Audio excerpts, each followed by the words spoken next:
Good morning.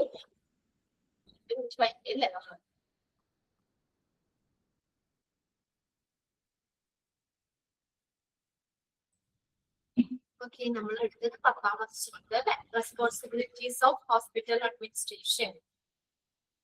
ഒരു last സെക്ഷനിലാണല്ലേ നമ്മൾ എത്തി നിൽക്കുന്നത്.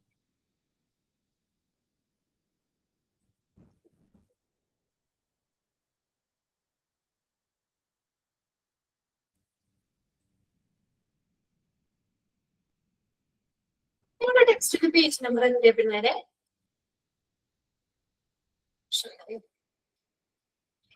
കാണാൻ പറ്റില്ല. പേജ് നമ്പർ 98 ആണോ?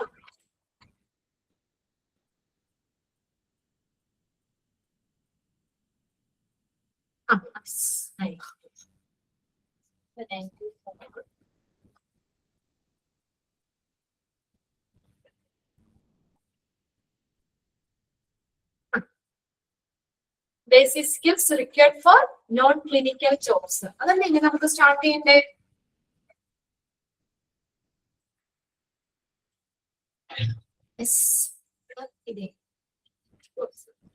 അതെ,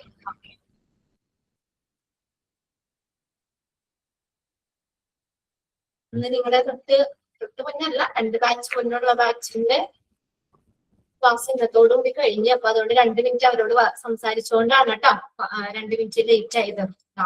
എന്റെ ലാസ്റ്റ് ക്ലാസ് ആയിരുന്നു. ഈ ആഴ്ചയും കൂടി ഉള്ള ക്ലാസ്.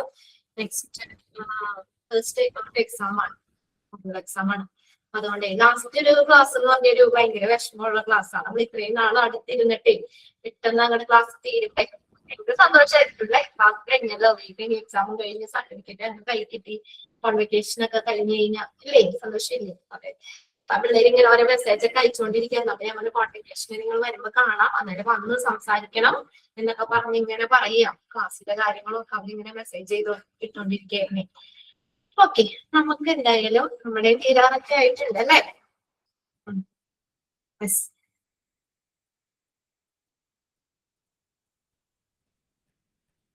അവർക്ക് ഇപ്പോ എന്താ പറയാ, ഈ ഒരാഴ്ചയും കൂടി ഉള്ളവർക്ക് ക്ലാസ്സുകൾ ഇപ്പൊ എല്ലാവരും റിവിഷൻ കൊടുത്തോണ്ടിരിക്കുക. അപ്പൊ എനിക്ക് അവർക്ക് മൺഡേയും വെനസ്ഡേ ക്ലാസ് വരുന്നത്. അപ്പൊ ഈ ഒരു വീക്കിലെ എന്റെ ക്ലാസ് 2 കഴിഞ്ഞ് ഇപ്പൊ ഞങ്ങൾ സമയം ഒട്ടിക്കില്ല. ഇടയ്ക്ക് ഇങ്ങനെ എന്തെങ്കിലും ഇതായിട്ട് വരാം. ഇപ്പൊ നമുക്ക് നെക്സ്റ്റ് കോൺവെക്കേഷന് കാണാന്നൊക്കെ പറഞ്ഞ് ഇങ്ങനെ പറഞ്ഞതാണ്. ഓക്കെ, നമുക്ക് നോക്കാം. Basic skills required for non clinical jobs. ഒരു നോൺ ക്ലിനിക്കൽ ജോബ്സിന് വേണ്ട basic skills. Non clinical job എന്ന് പറഞ്ഞാൽ എന്താ? നോൺ ക്ലിനിക്കൽ സ്റ്റാഫ്, ക്ലിനിക്കൽ അല്ലാത്ത അല്ലെ, നേരിട്ടുള്ള രോഗി പരിചരണം അല്ല, നോട്ട് ഡയറക്റ്റ് പേഷ്യന്റ് കെയർ. ഇപ്പൊ ഹോസ്പിറ്റൽ ക്ലിനിക്കൽ ജോലികൾ മാത്രമല്ലല്ലോ, ആ അഡ്മിനിസ്ട്രേഷൻ ഏതാണ്, നോട്ട് ഡയറക്റ്റ് പേഷ്യന്റ് കെയർ, അതാണ് non clinical jobs. Non clinical jobs പറയാം ഹോസ്പിറ്റലിൽ ചികിത്സാ സംബന്ധമായിട്ടുള്ള കാര്യങ്ങൾ മാത്രമല്ല, അല്ലാതെ ക്ലിനിക്കൽ അല്ലാത്ത ചികിത്സ സംബന്ധമല്ലാത്ത ഒരുപാട് അഡ്മിനിസ്ട്രേറ്റീവ് കാര്യങ്ങൾ അവിടെ നടക്കുന്നുണ്ട് അല്ലെ. അപ്പൊ അവർക്ക് വേണ്ടിയിട്ടുള്ള, അപ്പൊ റിസപ്ഷനിസ്റ്റ് അല്ലെ, ഹ്യൂമൻ റിസോഴ്സ് സ്റ്റാഫ്, അങ്ങനെയൊക്കെ ഒരുപാട് പോസ്റ്റുകളല്ലേ നോൺ ക്ലിനിക്കൽ ജോബ്സ്. അപ്പൊ അവർക്ക് വേണ്ട കഴിവുകൾ എന്തൊക്കെയാണ്? Non-clinical staff in hospitals need a range of skills to effectively share the screen. Okay, നിങ്ങൾക്ക് yes. Non-clinical staff in hospital need a range of skill to effectively do their roles.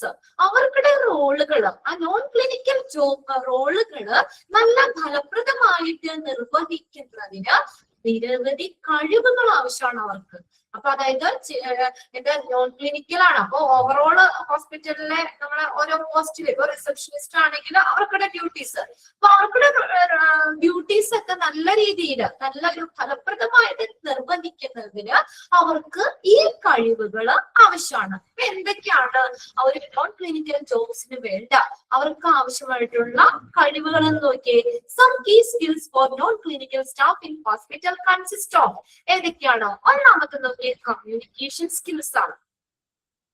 Communication skills, ആശയവിനിമയം. ശരി അല്ലെ, നന്നായിട്ട് communicate ചെയ്യാനുള്ള ഒരു കഴിവ് വേണം. നമ്മൾ ഒന്നും മിണ്ടാതിരുന്നു കഴിഞ്ഞാൽ കാര്യമില്ല. പേഷ്യൻസുമായിട്ട് നല്ലൊരു റിലേഷൻ കീപ്പ് ചെയ്യണം. അപ്പൊ അവരോട് കാര്യങ്ങളൊക്കെ നല്ലോണം ചോദിച്ച് മനസ്സിലാക്കണം. അപ്പൊ അതിനെന്തായാലും നമുക്ക് വേണ്ട ഒരു കാര്യമാണ് ഇത് കമ്മ്യൂണിക്കേഷൻ സ്കിൽസ് എന്ന് പറയുന്നത്. Strong communication skills are necessary for non clinical staff to effectively interact with the patients, visitors and other staff members. Patients, മറ്റു ഹോസ്പിറ്റലിലെ വിസിറ്റേഴ്സ്, മറ്റുള്ള സ്റ്റാഫുകള് ഇവരോടൊക്കെ നല്ല രീതിയിൽ ഇന്ററാക്ട് ചെയ്യാൻ, നല്ല ഫലപ്രദമായി എന്താ ഫലപ്രദമായിട്ട് ഇന്ററാക്ട് ചെയ്യാനായിട്ട് എന്ത് വേണം? അവർക്ക് ഒരു നല്ലൊരു സ്ട്രോങ് കമ്മ്യൂണിക്കേഷൻ സ്കിൽസ് വേണം. ക്ലിയർ ആയോ? Strong communication skills are necessary for non-clinical staff. എന്തിനു വേണ്ടി?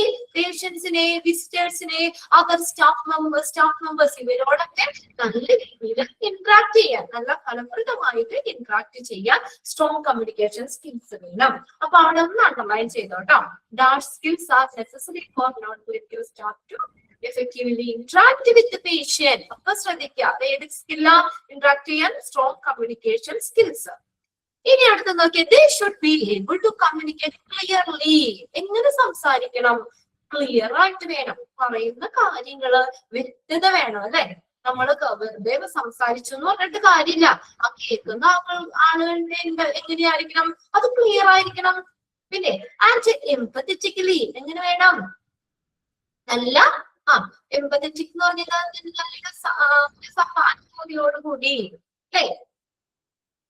ആൻഡ് എംപത്തറ്റിക്കലി നല്ലൊരു സഹാനുഭൂതിയോടുകൂടി ബോത്ത് ഇങ്ങനെ വെർബലി ആൻഡ് ഇൻ റൈറ്റിംഗ്. ഇത് റിട്ടേൺ ആയിട്ടാണെങ്കിലും വെർബലി വാക്കാലാണെങ്കിലും എങ്ങനെയാണ് സംസാരിക്കുമ്പോൾ നല്ല ക്ലിയർ ആയിട്ടും അവരോട് ഒരു സഹാനുഭൂതിയോട് കൂടി വേണം സംസാരിക്കാൻ, സോഫ്റ്റ് ആയിട്ട്, അല്ലെ? ശരി അല്ലെ? അല്ലാതെ നമ്മൾ ദേഷ്യപ്പെട്ട് എന്താണ് അങ്ങനെയാണ് ഇങ്ങനെയാണെന്ന് ചോദിച്ചു കഴിഞ്ഞാൽ അത് ശരിയാവില്ല. അപ്പൊ അതൊരു പ്രത്യേകമാണ്. നമ്മളിപ്പോ റിസപ്ഷനിസ്റ്റ് അല്ലെങ്കിൽ ഒരു പോസ്റ്റിൽ ഇരിക്കുകയാണെങ്കിൽ നമ്മൾ പേഷ്യൻസിനോടൊക്കെ എങ്ങനെ വേണം സംസാരിക്കാനായിട്ട്? നല്ല വ്യക്തമായിട്ട് കാര്യങ്ങൾ പറഞ്ഞു കൊടുക്കുന്നത് ക്ലിയർ ആയിട്ട് തന്നെ വേണം. ക്ലിയർ ആയിട്ടും അവരോട് ഒരു അനുഭവയോടുകൂടി, സഹാനുഭൂതിയോടുകൂടി, ഒരു സോഫ്റ്റ് കോർണർ, ഒരു സോഫ്റ്റ് ആയിട്ട്, അല്ലെ? അതൊക്കെ കാര്യങ്ങൾ പറഞ്ഞ് ക്ലിയർ ആക്കി കൊടുക്കുക. ഓക്കെ, വെർബലി ആൻഡ് റൈറ്റിംഗ്, രേഖാമൂലമാണെങ്കിലും ഡോക്യുമെന്റ്സ് കാര്യങ്ങൾ അങ്ങനെയാണെങ്കിലും വെർബലി വാക്കാല് സംസാരിക്കുകയാണെങ്കിലും ഒക്കെ ഒരു ക്ലിയർ ആയിട്ടും സഹാനുഭൂതിയോട് കൂടി വേണം സംസാരിക്കാൻ. ഇനി രണ്ടാമത്തെ സ്കില്ല് നോക്കിയേ, customer service skill. Customer service skill വേണം. Non clinical staff often act as a first point of contact patients and visitors. അല്ലെ? പേഷ്യൻസ്, വിസിറ്റേഴ്സ് ആദ്യം കോൺടാക്ട് ചെയ്യുന്ന ആരെയാ? നോൺ ക്ലിനിക്കൽ സ്റ്റാഫിനെയാണ്. അപ്പൊ എന്താ പറയാ? നല്ലൊരു കസ്റ്റമർ സർവീസ് സ്കിൽസ് വേണം. അല്ലാതെ നേരെ ഹോസ്പിറ്റലിലേക്ക് വന്ന ഓടി ഡോക്ടറിന്റെ അടുത്തിട്ട് ഓടി ചെല്ലുകയാണോ ചെയ്യണേ? അല്ല, അവര് ആദ്യം പേഷ്യൻസിന്റെ ഫസ്റ്റ് പോയിന്റ് ഓഫ് കോൺടാക്ട് എന്ന് പറഞ്ഞാൽ ആരാ? Non clinical staff. നമ്മളിപ്പോ ഹോസ്പിറ്റലിലാണെങ്കിൽ ആദ്യം ചെല്ലുന്നത് എങ്ങോട്ടാ? ഫ്രണ്ട് ഓഫീസിലേക്കല്ലേ? ഫ്രണ്ട് ഓഫീസ് ഡിപ്പാർട്ട്മെന്റിലേക്കാണ്. അവിടെ റിസപ്ഷനിസ്റ്റ് ഉണ്ട്, അവരുമായിട്ടാണ്. അപ്പൊ എന്താ പറയാ? അപ്പൊ എന്താണ് എന്താ പറയാ? അപ്പൊ അവര് എങ്ങനെ വേണം? നല്ലൊരു കസ്റ്റമർ സർവീസ് കൊടുക്കണം. അവരുടെ കസ്റ്റമർ ആരാ? പേഷ്യൻസ് ആണ്, അല്ലെ? അപ്പൊ പേഷ്യൻസിന് നല്ലൊരു സർവീസ്, അവരുടെ കാര്യങ്ങൾ ചോദിച്ച് മനസ്സിലാക്കാനും എല്ലാരും നല്ലൊരു സ്കിൽ, കസ്റ്റമർ സർവീസ് സ്കില്ല് വേണം. ഫസ്റ്റ് സെന്റൻസ് അണ്ടർലൈൻ ചെയ്തിട്ടോ. Dash often act as a first point of contact for patients and visitors. ആരാണ്? Non clinical staff. They should maintain excellent customer service skill. അവരെന്ത് ചെയ്യണം? They should maintain ചെയ്യണം. എങ്ങനെ? Excellent customer service skill. നല്ലൊരു മികവുറ്റ ഒരു customer service skill അവര് maintain ചെയ്യണം. വിച്ച് ഇൻക്ലൂഡ്സ്, ഇനി ഏതൊക്കെയാന്ന് നോക്കിയേ, the ability to calm and compose in difficult situation, handle enquiries and complaints, and provide a positive and welcoming environment. കണ്ടോ? എങ്ങനെ വേണം അവർക്ക്? നല്ലൊരു കസ്റ്റമർ സർവീസ് സ്കിൽ എന്ന് പറഞ്ഞാൽ അതിൽ ഉൾപ്പെടുന്ന കാര്യങ്ങൾ എന്തൊക്കെയാ? നമ്മളെ എന്തിനുള്ള കഴിവ് വേണം? Ability to calm and compose in difficult situation. ഇനിയിപ്പോ എന്താ സ്ട്രെസ് ആയിട്ടുള്ള ഒരു ബുദ്ധിമുട്ടുള്ള സാഹചര്യത്തില് നമ്മൾ അവിടെ കിടന്ന് ഒച്ചപ്പാട് എടുക്കുക, ബഹളം എടുക്കാതെ എങ്ങനെ വേണം അതിനെ മാനേജ് ചെയ്യാൻ? ഇങ്ങനെ കാമായിട്ട് നമ്മൾ ശാന്തമായിട്ട്, കമ്പോസ്റ്റ് എന്ന് പറഞ്ഞാൽ സമാധാനത്തോടു കൂടി, ഒരു ശാന്തമായിട്ടും സമാധാനത്തോടു കൂടി വേണം ആ ഒരു സിറ്റുവേഷനെ കൈകാര്യം ചെയ്യാനായിട്ട്. അപ്പൊ അങ്ങനെയുള്ള ഒരു കഴിവ് വേണം. പെട്ടെന്ന് ദേഷ്യപ്പെട്ട് പൊട്ടിത്തെറിക്കുന്ന ആളാണെങ്കിൽ പറ്റൂല. ആ ഒരു ഡിഫിക്കൽട്ട് സിറ്റുവേഷനെ അവര് വളരെ ശാന്തതയോട് കൂടിയും സമാധാനത്തോടു കൂടിയും വേണം കൈകാര്യം ചെയ്യാൻ. ഹാൻഡിൽ എൻക്വയറീസ് ആൻഡ് കംപ്ലൈൻസസ്, അതായത് നമ്മള് ഈ കംപ്ലൈന്റുകള്, എൻക്വയറി, അന്വേഷണങ്ങള് ഇതൊക്കെ നല്ല രീതിയിൽ കൈകാര്യം ചെയ്യണം. And provide A positive and welcoming environment, ഒരു പോസിറ്റീവ് ആയിട്ടുള്ള എല്ലാവരെയും സ്വീകരിക്കുന്ന ഒരു വെൽക്കമിങ് ആയിട്ടുള്ള ഒരു അന്തരീക്ഷം പ്രൊവൈഡ് ചെയ്യണം. ഇതൊക്കെ ഇതിൽ വരുന്നതാണ് എക്സലന്റ് കസ്റ്റമർ സർവീസ് സ്കിൽസിൽ തന്നെയാണ്. അത് ജസ്റ്റ് ഒന്ന് നോട്ട് ചെയ്തിട്ടുണ്ടോ? Customer service skill.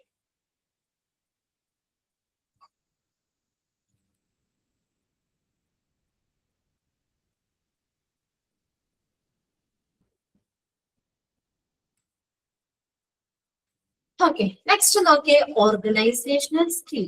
Organisational skill, organisation എന്ന് പറഞ്ഞാൽ എല്ലാം ഓർഗനൈസ് ചെയ്യാനുള്ള ഒരു കഴിവ് വേണം, സംഘടിപ്പിക്കാനുള്ള, എല്ലാത്തിനെയും കോർഡിനേറ്റ് ചെയ്യാനുള്ളത്. Okay, hospitals are fast paced environment with a lot of task and responsibilities. അല്ലെ, ഹോസ്പിറ്റൽ എന്ന് പറഞ്ഞാൽ ഒരുപാട് ടാസ്കുകൾ ഉണ്ട് അവിടെ.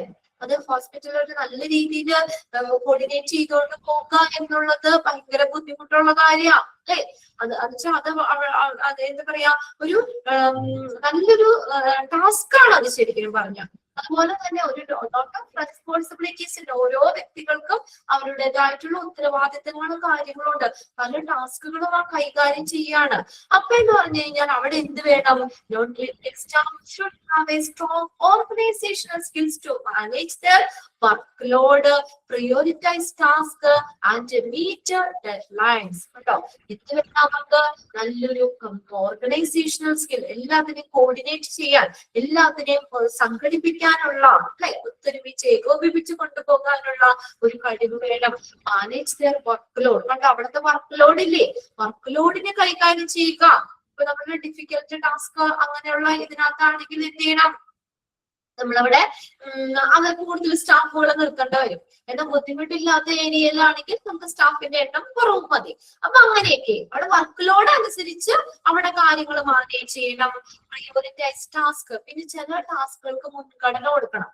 അതായത് ആദ്യം ചെയ്യേണ്ട കാര്യങ്ങളൊക്കെ ആദ്യം എന്ത് ചെയ്യണം, നമ്മള് ചെയ്യണം. പിന്നെ ആറ്റ് മീറ്റ് ഡെഡ്ലൈൻസ്, അവിടെ സമയപരിധി, ഇന്ന ടൈം എന്നുള്ളത്, ഡെഡ്ലൈൻസ് പാലിക്കാം, സമയപരിധി പാലിക്കാം. ഇതൊക്കെ എന്താണ് അവരുടെ ഒരു സംഘടന, ഒരു കോർഡിനേറ്റ് ചെയ്യാനുള്ള ഒരു കഴിവ്, അത് വേണം. സ്റ്റാഫിന് വേണ്ട അടുത്ത കാര്യമാണ് ഓർഗനൈസേഷണൽ സ്കിൽ. എല്ലാത്തിനെയും കോർഡിനേറ്റ് ചെയ്യാനുള്ള ഒരു കഴിവ് വേണം. ചിലർക്ക് എന്ന് പറഞ്ഞാൽ നമ്മളല്ലെങ്കിൽ നമുക്ക് അവിടെ ഭയങ്കര ബുദ്ധിമുട്ടായിരിക്കും. ഇപ്പൊ നമ്മൾ ഒന്നാമത്തെ തന്നെ പറഞ്ഞത് manage there work load. Work load അനുസരിച്ച് അവിടുത്തെ കാര്യങ്ങൾ ഹാൻഡിൽ ചെയ്യണം. ഹെവി വർക്ക് കാര്യങ്ങൾ വരുന്ന ഏരിയയിൽ കുറച്ചും കൂടി സ്റ്റാഫിന് അവിടെ കൂടുതൽ കൊടുക്കണം. അവിടെ കുറച്ച് എന്താ വെച്ചാൽ പൈസ ഉള്ളിടത്ത് കൂടുതലും അങ്ങനെ വന്നു കഴിഞ്ഞാൽ അവിടെ നേരെ തകണം മറിക്കും. എല്ലാത്തിനെയും നല്ല രീതിയിൽ കോർഡിനേറ്റ് ചെയ്യാനുള്ള, ഓർഗനൈസ് ചെയ്യാനുള്ള ഒരു കഴിവ് വേണം. അടുത്തതാണ് technological skills. Proficiency in using different computer application. ഇനി എന്ത് വേണം? ഇപ്പൊ എല്ലാവരുടെ കമ്പ്യൂട്ടർ അല്ലെ, ചെറിയൊരു പെട്ടിക്കടയിൽ ചെന്നാൽ വരെയും കമ്പ്യൂട്ടറാണ്. ഇപ്പൊ ആരെങ്കിലും പണ്ടത്തെ പോലെ ബുക്കിൽ എഴുതുണ്ടോ? ബുക്കിൽ എഴുതി കണക്ക് കൂട്ടുകയോ കാര്യങ്ങളോ ചെയ്യണ്ടോ? എല്ലാ സിസ്റ്റം വഴി ടെക്നോളജി ഡെവലപ്പ് ചെയ്തു. ഇപ്പൊ ഹോസ്പിറ്റലിലാണെങ്കിൽ അതെ, പണ്ടത്തെ പോലെ നമ്മൾ ചാർട്ട് ഇതൊന്നും വേണ്ട. നമ്മൾ ചെന്ന സിസ്റ്റത്തിലേക്കാണ് നേരെ എൻട്രി ചെയ്യുന്നത് എല്ലാ കാര്യങ്ങളും. പിന്നെ ലാബ് റിസൾട്ട്, ടെസ്റ്റ് റിസൾട്ടുകളൊക്കെ ആണെങ്കിലും നേരെ സിസ്റ്റത്തിലേക്ക് അപ്ലോഡ് ചെയ്ത് കൊടുക്കുക. നമ്മുടെ ഇപ്പൊ ബില്ലിങ് കാര്യങ്ങളെല്ലാം സിസ്റ്റമാണ്. പല കമ്പ്യൂട്ടർ ആപ്ലിക്കേഷൻസും നമ്മൾ ഹോസ്പിറ്റലിൽ ഉപയോഗിക്കുന്നുണ്ട്. ഇലക്ട്രോണിക് ഹെൽത്ത് റെക്കോർഡ് സിസ്റ്റം എക്സാമ്പിളാ EHR എന്ന് പറഞ്ഞാൽ പഠിച്ചില്ലേ നിങ്ങൾ? HIS electronic health record system. എല്ലാരും പേഷ്യൻസിന്റെ ഇൻഫർമേഷൻസ് ഒക്കെ നമ്മുടെ കമ്പ്യൂട്ടറിലാണ്. HIS സ്റ്റാർട്ട് ചെയ്തിട്ടില്ല അല്ലെ, നിങ്ങൾക്ക് അത് എടുത്തില്ല. ഓക്കെ, അതിനകത്ത് പഠിക്കണ്ട അവിടെ കേട്ടോ. ഇലക്ട്രോണിക് ഹെൽത്ത് റെക്കോർഡ് സിസ്റ്റം, അതായത് എല്ലാ കാര്യങ്ങളും കമ്പ്യൂട്ടറിലേക്കാണ് അവിടെ സ്റ്റോർ ചെയ്തേക്കുന്നത്. And other health care technology is vital four non clinical staff. അതുകൊണ്ട് തന്നെ നമ്മൾ ഒരു നല്ലൊരു ടെക്നോളജി ഹെൽത്ത് കെയർ ആരോഗ്യ പരിചരണ മേഖലയിൽ ഇപ്പൊ എല്ലാം കമ്പ്യൂട്ടറൈസ്ഡ് ഒക്കെയാണ്. അവ പുതിയ പുതിയ ടെക്നോളജികൾ വരിക. അപ്പൊ അതൊക്കെ എന്താണ് അവരുടെ ആ റോളിന്, നോൺ ക്ലിനിക്കൽ സ്റ്റാഫിന്റെ റോളിന് സുപ്രധാനമായിട്ടുള്ള കാര്യമാണ്. They should be comfortable with the technology and willing to learn new system as required. എന്ത് വേണം അവര്? They should be comfortable with the new technology. With the technology, ആ ടെക്നോളജിയുമായിട്ട് അവർ കംഫർട്ടബിൾ ആയിരിക്കണം. അല്ലെ? അതുമായിട്ട് അവർ ടെക്നോളജിയുമായിട്ട് കംഫർട്ടബിൾ ആയിരിക്കണം. അതുപോലെ തന്നെ എന്തിന് വില്ലിങ് ആവണം? Willing to learn new system as required. ആവശ്യാനുസരണം പുതിയ കാര്യങ്ങൾ പഠിക്കാനായിട്ട് അവര് വില്ലിങ് ആവണം. ആൻഡ് വില്ലിങ് ടു ലേൺ, പഠിക്കാൻ പുതിയ പുതിയ സോഫ്റ്റ്വെയർ കാര്യങ്ങളൊക്കെ വരുമ്പോൾ അതനുസരിച്ച് അവര് അത് മാനേജ് ചെയ്യണ്ടേ? പുതിയ പുതിയ സംവിധാനങ്ങൾ വരുമ്പോ ഇപ്പൊ പണ്ടത്തേക്കായൊക്കെ ടെക്നോളജി കൂടി. അപ്പൊ എന്ന് പറഞ്ഞാൽ ഓരോ ഫയലുകളും കാര്യങ്ങളും ഒക്കെ ആണെങ്കിലും ഇതെല്ലാരും അപ്പപ്പോ നമ്മൾ പുതിയ പുതിയ കാര്യങ്ങൾ അപ്ഡേറ്റ് ചെയ്ത് വരുമ്പോൾ അതിനനുസരിച്ച് പുതിയ ടെക്നോളജി പഠിക്കാനായിട്ട് അവരെന്ത് ചെയ്യണം? വില്ലിങ് ആയിരിക്കണം. Willing to learn new system as required. ഇനി അടുത്തത് നോക്കിയേ, പ്രോബ്ലം സോൾവിങ് സ്കിൽസ്. ഇനി പ്രശ്നങ്ങളെ കൈകാര്യം ചെയ്യാനുള്ള കഴിവ്. പ്രൊഫിഷ്യൻസി എന്ന് പറയുന്നത് ആദ്യത്തെ പ്രാവീണ്യം കേട്ടോ. പല കമ്പ്യൂട്ടർ ആപ്ലിക്കേഷൻസിൽ അവർക്ക് പ്രാവീണ്യം ഉണ്ടായിരിക്കണം. ഇനി അടുത്ത് നോക്കിയ problem solving skill.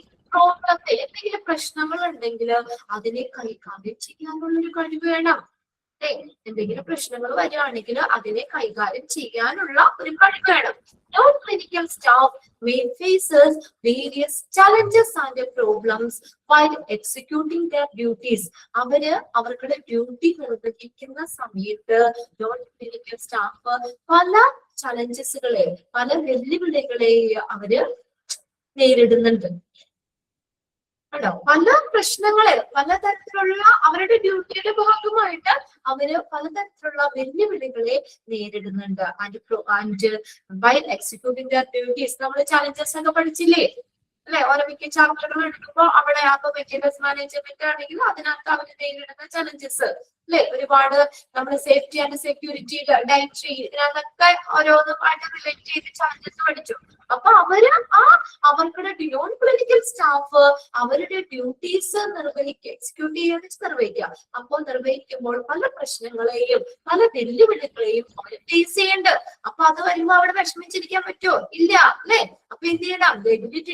Critically evaluate situations. ആ സിറ്റുവേഷൻ, ആ സാഹചര്യത്തെ നല്ല രീതിയിൽ മനസ്സിലാക്കിയിട്ട് അത് ഫൈൻഡ് ആഡിക്വേറ്റ് സൊല്യൂഷൻ. എന്നിട്ട് എന്ത് ചെയ്യണം? അവിടെ അയ്യോ വിഷമിച്ച് കരഞ്ഞ ഒരു മൂലത്ത് പോയിരിക്കാതെ എന്ത് ചെയ്യണം? അതിനെ കുറിച്ച് നന്നായിട്ട് നമ്മൾ ചിന്തിക്കണം അല്ലെ? അതിനെ കുറിച്ച് ക്രിട്ടിക്കലി എന്ന് പറഞ്ഞാൽ എന്താ? കഠിനമായി അല്ലെങ്കിൽ കൃത്യമായി നല്ല രീതിയിൽ അതിനെ ചിന്തിച്ച് അതിനെ ഇവാലുവേറ്റ് ചെയ്തിട്ട് ആ സിറ്റുവേഷൻ എന്താണെന്ന് അതിനെ ഇവാലുവേറ്റ് ചെയ്തിട്ട് എന്ത് ചെയ്യണം? അതിനൊരു സൊല്യൂഷനും കണ്ടെത്തണം. Find adequate solution is valuable in ensuring smooth operation and addressing issues promptly.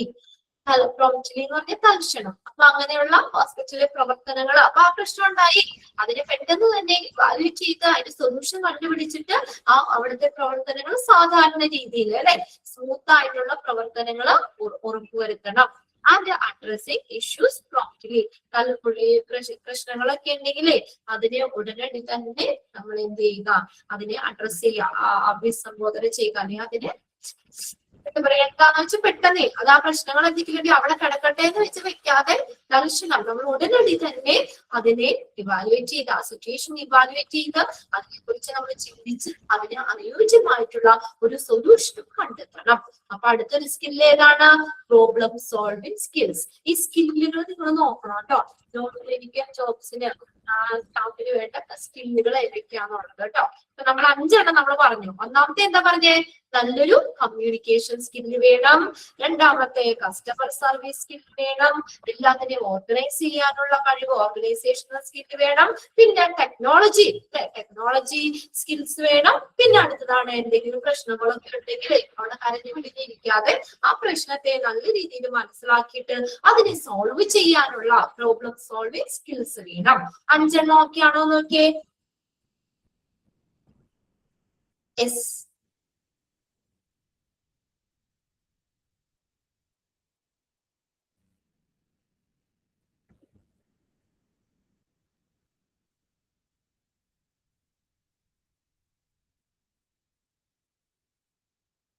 Okay. ഇനി നെക്സ്റ്റ് 6ാമത്തെ നോക്കിയേ.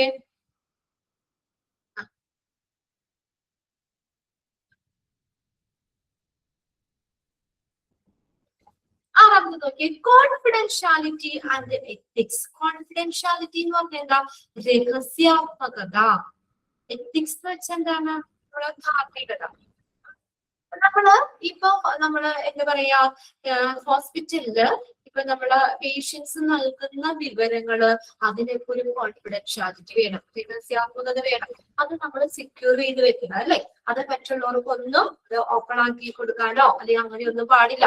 സെക്യൂർ ആയിട്ട് വെക്കണം. അതാണ് പിന്നെ അടുത്തൊരു കഴിവ് എന്താ? Confidentiality and ethics.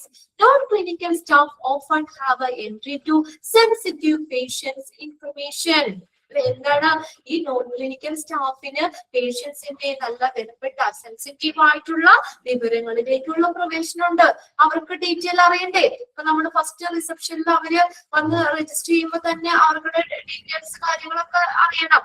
അപ്പൊ അവർക്കുടെ ആ പേഷ്യൻസിന്റെ ആ വിവരങ്ങളിലേക്കുള്ള എൻട്രി ആർക്കുണ്ട്?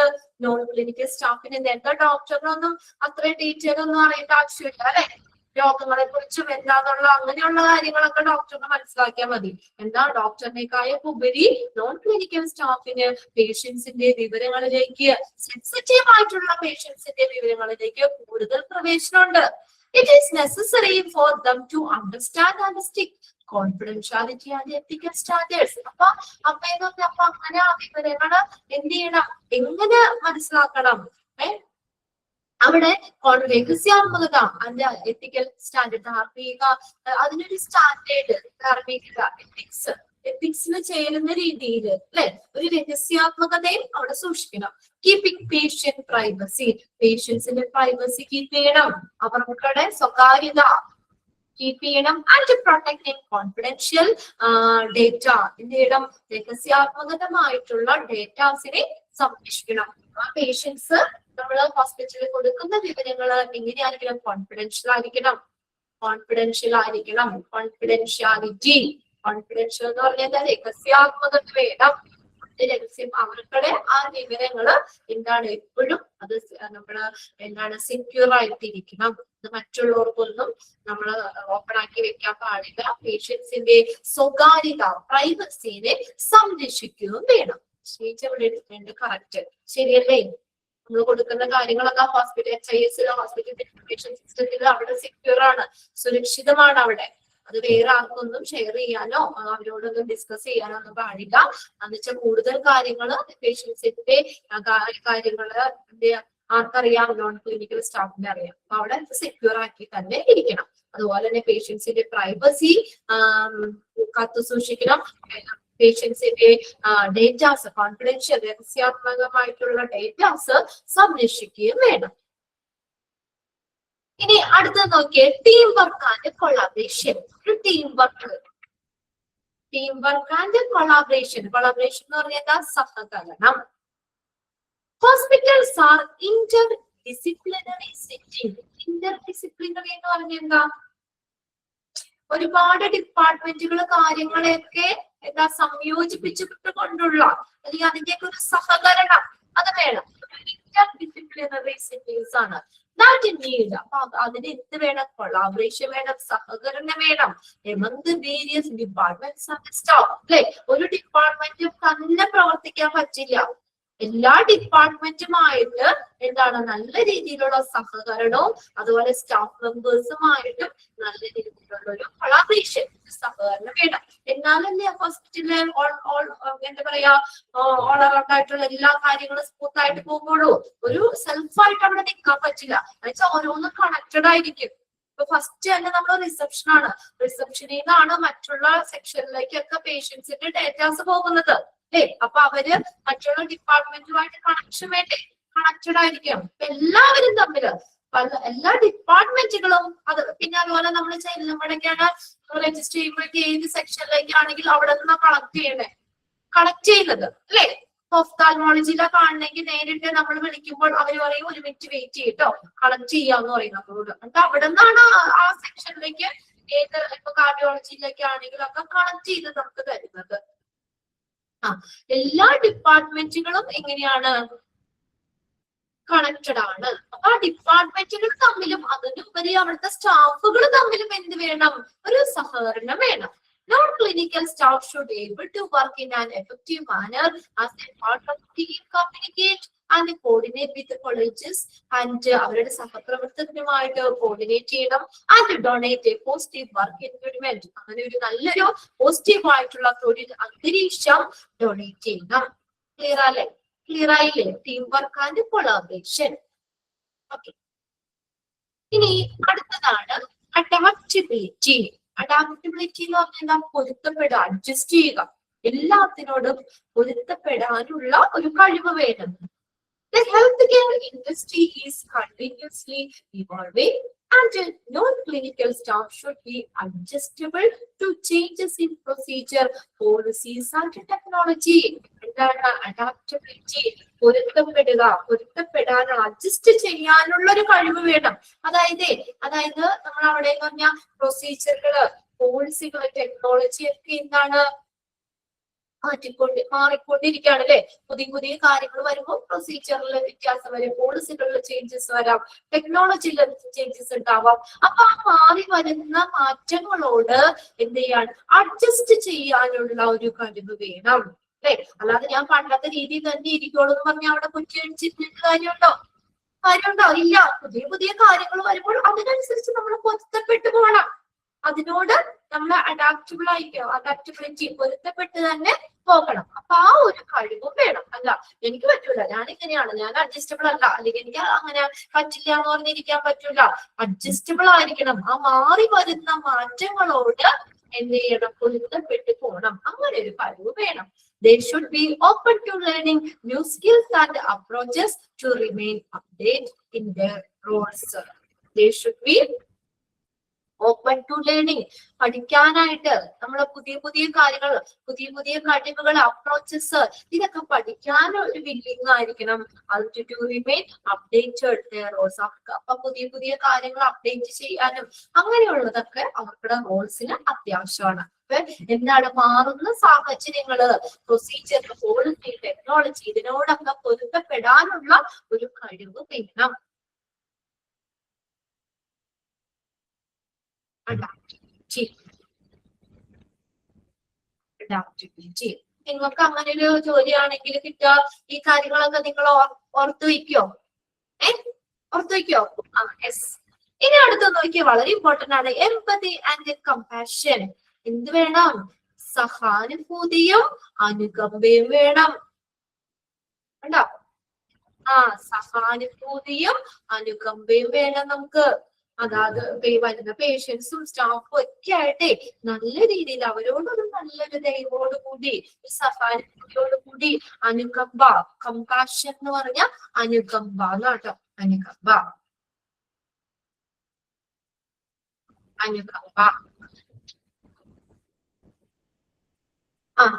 നന്നായി പെരുമാറണം. ശരിയാ ഷീച്ച പറഞ്ഞത്. നല്ല രീതിയിൽ പെരുമാറണം. Although non-clinical staff may not give a direct medical care, അവരെന്ന് പറഞ്ഞ നേരിട്ട് പേഷ്യന്റ് കെയർ കൊടുക്കാനുള്ള നോൺ ക്ലിനിക്കൽ ജോബ് അല്ലെ? സ്റ്റാഫുകള് നേരിട്ട് രോഗി പരിചരണം പേഷ്യന്റ് കെയർ നൽകുന്നില്ല. may not give direct medical care, നേരിട്ടുള്ള സംരക്ഷണം മെഡിക്കൽ കെയർ അവർ കൊടുക്കുന്നില്ല. they often interact with the patients who may be in difficulty or facing challenging situations. എന്ത് ചെയ്യണം, അവര് ഇന്ററാക്ട് ചെയ്യണം പേഷ്യൻസുമായിട്ട്, who may be in ബുദ്ധിമുട്ടുള്ള ചലഞ്ചിങ് സിറ്റുവേഷൻസ് ഫേസ് ചെയ്യുകയാണെങ്കിലോ, ഫേസിങ് ചലഞ്ചസ് സിറ്റുവേഷൻസ്, അപ്പൊ അങ്ങനെയുള്ള സാഹചര്യത്തില് പേഷ്യൻസുമായിട്ട് നല്ല രീതിയിൽ ഇന്ററാക്ട് ചെയ്യണം. അവർക്ക് ബുദ്ധിമുട്ടോ കാര്യങ്ങളോ ഒക്കെ ഉണ്ടെന്ന് തോന്നുകയാണെങ്കിൽ നമ്മൾ എന്ത് ചെയ്യുക, അവരോട് ഒരു സിമ്പതിയോട് കൂടി തന്നെ, ഒരു സഹാനുഭൂതിയോട് കൂടി തന്നെ, അനുകമ്പയോട് കൂടി തന്നെ അവരോട് സംസാരിക്കുകയോ കാര്യങ്ങൾ ഡീൽ ചെയ്യുകയോ ചെയ്യണം. Demonstrating empathy, sympathy, and sensitivity towards patients. Requirements and emotions. Patients അവർക്കുടെ ഇമോഷൻസ് ഇതെല്ലാരും അതിന്റെ ഒക്കെ എന്ത് വേണം, ഒരു നല്ലൊരു സിമ്പതി, എമ്പതി, അതുപോലെ തന്നെ സെൻസിറ്റിവിറ്റി. അല്ലെ, സെൻസിറ്റിവിറ്റി എന്ന് പറഞ്ഞാൽ എന്താ, സെൻസിറ്റീവ് ആയിരിക്കണം എന്ന് പറഞ്ഞാൽ എന്താ, പെട്ടെന്ന് പ്രതികരിക്കുന്നതായിരിക്കണം. ഒരു പ്രശ്നം നമ്മൾ ഏതെങ്കിലും പേഷ്യൻസ് വന്ന് പറയുകയാണെങ്കിൽ നമ്മളത് എന്താ പറയാ, അത് അങ്ങനെ ഇരിക്കട്ടെ എന്ന് വിചാരിക്കില്ല, അതിനോട് പെട്ടെന്ന് റെസ്പോണ്ട് ചെയ്യണം, പ്രതികരിക്കണം. സഹാനുഭൂതി, ഡെമോൺസ്ട്രേറ്റിംഗ് എംപതി, സഹാനുഭൂതി പ്രകടിപ്പിക്കണം, സിമ്പതി, അവരോട് സഹതാപം കാണിക്കണം, ആൻഡ് സെൻസിറ്റിവിറ്റി, സെൻസിറ്റിവിറ്റി എന്ന് പറഞ്ഞാൽ പെട്ടെന്ന് റെസ്പോണ്ട് ചെയ്യണം, സെൻസിറ്റീവ് ആയിരിക്കണം. പേഷ്യൻസ് റിക്വയർമെന്റ്സ് ആൻഡ് ഇമോഷൻ, പേഷ്യൻസിന്റെ എന്തെങ്കിലും ഒരു ആവശ്യകതയെ പറയണമെങ്കിൽ, എന്തെങ്കിലും റിക്വസ്റ്റുകളാണെങ്കിൽ അതിനോട് ഇതുപോലെ തന്നെ നമ്മൾ അങ്ങനെ ഡീൽ ചെയ്യണം. അവരുടെ ഇമോഷൻസ് കാര്യങ്ങൾ, എന്തെങ്കിലും ഡിഫിക്കൽട്ട് സിറ്റുവേഷൻസ് ആണെങ്കിലും അതിനെയും ഈ രീതിയിൽ ഹാൻഡിൽ ചെയ്യണം. അതൊക്കെ നോക്കിയേ, is necessary for providing a supportive environment. ഒരു നല്ലൊരു സപ്പോർട്ടീവ് ആയിട്ടുള്ള ഒരു അന്തരീക്ഷം പ്രൊവൈഡ് ചെയ്യാനായിട്ട്, അല്ലെ, എന്നാലല്ലേ പേഷ്യൻസുമായിട്ട് ഒരു നല്ല റിലേഷൻ കീപ്പ് ചെയ്യാൻ പറ്റുള്ളൂ. നല്ലൊരു അന്തരീക്ഷം, അവർക്ക് വേണ്ട ഒരു സപ്പോർട്ടീവ് ആയിട്ടുള്ള ഒരു അന്തരീക്ഷം നമുക്ക് പ്രൊവൈഡ് ചെയ്യാൻ പറ്റുള്ളൂ. ഇനി ലാസ്റ്റ് നോക്കിയ 10ാമത്തെ എന്താ, കൾച്ചറൽ കോമ്പറ്റൻസ്, സാംസ്കാരിക കഴിവുകൾ.